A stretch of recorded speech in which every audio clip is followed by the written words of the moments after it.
Бояма раскраска жасау үшін бізге ChatGPT немесе Gemini приложениесі керек. Қайсысымен жасағыңыз келеді, жасап көріңіздер. Кейде Gemini'ді жасап бермей жатады. Қазір ChatGPT арқылы жасау жолын көрсетейін. Осы жерде создать изображение дегенді таңдаймыз. Одан кейін кімнің суретін жасағыңыз келеді, сол суретті таңдаймыз. Балаңыздың суретін таңдайсыз. Бір сурет таңдаймыз. Астына промптты жазамыз.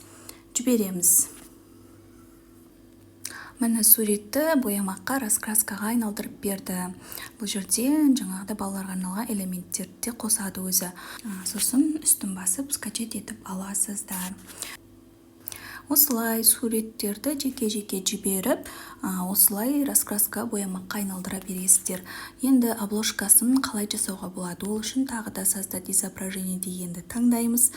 Жаңағы балаңыздың әдемі бір суретін аласыздар да, балаңыздың суретін таңдайсыздар. Одан кейін осы промптты жазасыздар. Боямаққа, раскраскаға обложкасын ең алғашқы бетін жасау үшін создай обложку для раскраски деп жазасыздар. Және балаңыздың кімге арнап жасайын деп жатсыз, соның текстін жазасыздар. Асылымның боямағы, раскраска для Аруны, раскраска для Мираза деген сияқты өздеріңізге қазақша немесе орысша қай тілде жасағыңыз келеді, соны жазып жібересіздер. Сосын сол балаларыңыздың түрімен обложкасын жасап береді. Міне осылай обложкасын жасап береді. Егер ұнамаса, тағы да өзгертіп, басқаша жасай берсеңіздер болады, басқа суретімен жасап көресіздер. Сосын скачать етіп ала саласыздар.